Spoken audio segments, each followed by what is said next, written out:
This is TS Television, the digital first Pan-African news network. You're watching Business Report Africa. The Nigerian Stock Exchange market said it resumed a new trading week on Monday with an impressive growth of 145 billion naira due to buying interest in MTN Nigeria and 27 other stocks. According to NSE, the market capitalization, which opened the week at 20.518 trillion naira, inched higher by 145 billion naira, equivalent to 0.71% to close at 20.663 trillion naira. The all-share rose by 277.17 points, or 0.71%, to close at 39493.37 from 39216.20 achieved on Friday. The upturn was impacted by gains recorded in medium and large capitalized stocks, amongst which are MTN Nigeria, Guarantee Trust Bank, Guinness Nigeria, Custodian Investments, and EcoBank Transnational Incorporated. The International Monetary Fund (IMF) has hinted on its plan to revise its 2021 outlook for Nigeria's economy upwards from 1.5% in the next round of its projection by April as a result of recent positive developments in the country's economy. The IMF had earlier projected that Nigeria's economy would experience growth by 1.5% in 2021, a prediction that was variously disputed by economy analysts over a faster than expected economic growth in the IMF in a recent report titled Nigeria Economic Outlook and Priorities. Hence, the proposed reversal on the recent fourth quarter 2020 data, which it said has shown growth in some sectors, especially the ICT and agricultural sectors, boosted by the COVID-19 pandemic, as well as the rise in the Purchasing Managers Index PMI reports for the quarter, amongst others. Nigeria's Apex Bank CBN has assured all of adequate forex for business owners, travelers, and parents with students abroad to meet their financial obligations. The CBN Governor Godwin Emefiele made this declaration at the 278th Monetary Policy Committee held recently in Nigeria's capital city, Abuja. According to Emefiele, about $8 million were disbursed to banks weekly to enable Nigerians meet their forex responsibilities.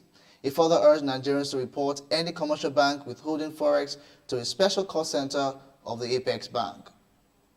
Cross River State Ben Ayade has said the state is set for a paradigm shift in its agro-industrialization drive by introducing easy-to-operate tractors and other agricultural equipment systems that are semi-manual. The governor, who demonstrated how a hand-operated plowing machine can be used at the Industrial Park Calabar, said the special tractor is a utility machine that has the ability to execute multiple farming tasks. Ayade further pledged that the newly purchased milking machine would also be mass-produced at the Fabrication Academy, making reference to how industrialization began in some parts of Asia. At least 62,463 artisans have opened retirement savings accounts with pension fund administrators 2 years after the federal government launched the micro-pension plan for the informal sector. Statistics obtained on Monday from the National Pension Commission on micro-pension registration and contribution show that not less than 62,463 artisans had embraced the micro-pension plan as at the end of December 2020.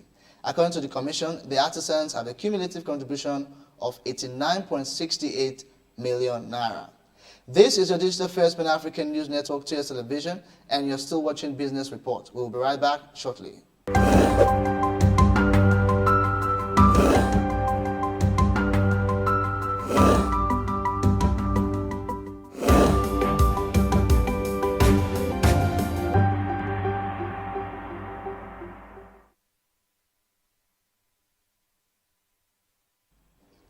Welcome back to Business Report Africa. The African Development Bank has listed 6 Nigerian states for implementation of its special agro-industrial processing zones program. The 6 states are Oyo, Ondo, Lagos, Ekiti, Ogun, and Osun states. The project is targeted at boosting the rapid development of modern agro-processing capacity in Nigeria.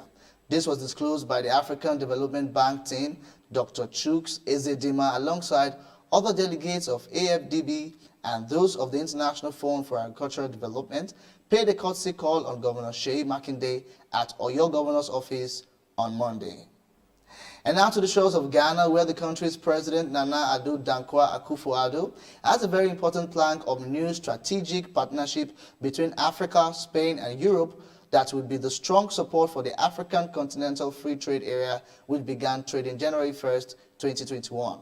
Speaking at the Focus Africa 2021 conference held in Madrid in Spain on Monday, March 29, 2021, President Akufo-Addo indicated that the AFCFTA will link all the 54 markets of Africa, covering 1.2 billion people, into a single market. President Akufo-Addo further stressed that the market opportunities for exporters from Spain and Europe could be truly amazing. In the bid to improve its economic stability, Business Leadership South Africa recently launched a report on solutions to boost infrastructure investment to drive the economic recovery. Although the government has made much of infrastructure development to boost the economy following the COVID-19 crisis, and also in preceding years, there has been little in the way of implementation.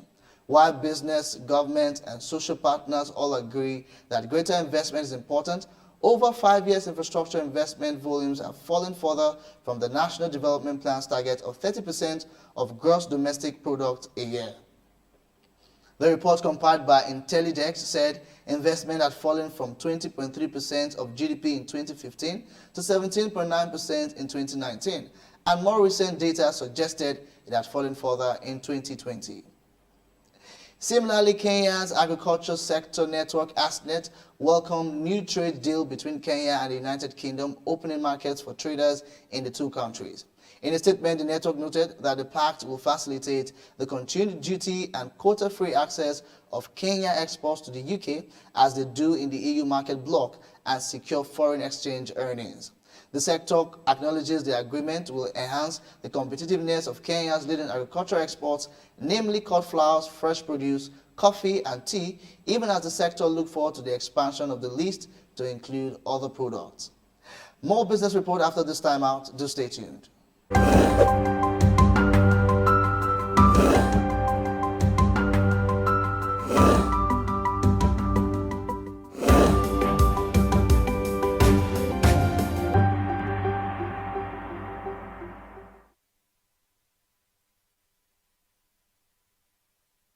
Thank you so much for staying with us. Trade exchange between Egypt and China witnessed a growth of 10.34% year-on-year to $14.56 billion in 2020.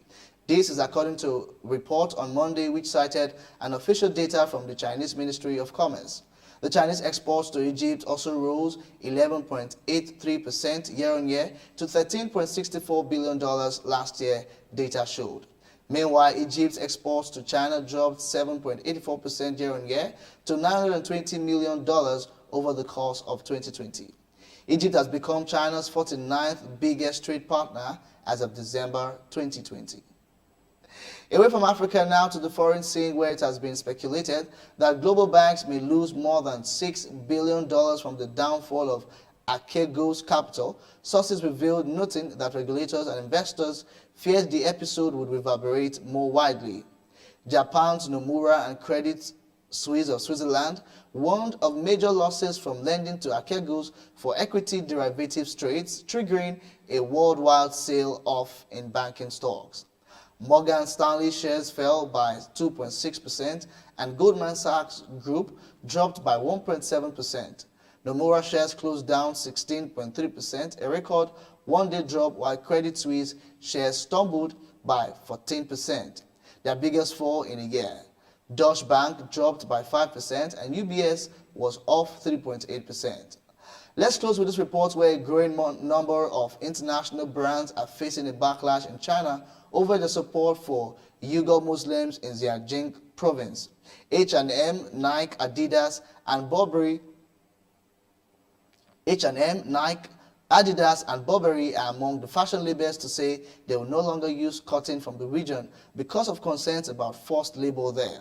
Alison Stewart-Allen of International Marketing Partners says customers and employees are increasingly calling on companies to take a stand on social and environmental issues. And that is all we can take on Business Report Africa. Join again same time tomorrow. Thank you for watching. Remember to follow us on all our social media handles at TOS TV Network on Facebook, Twitter, and Instagram. Like and subscribe to our YouTube channel at TOS TV Network. I'm Musa Isesele. Thanks for watching.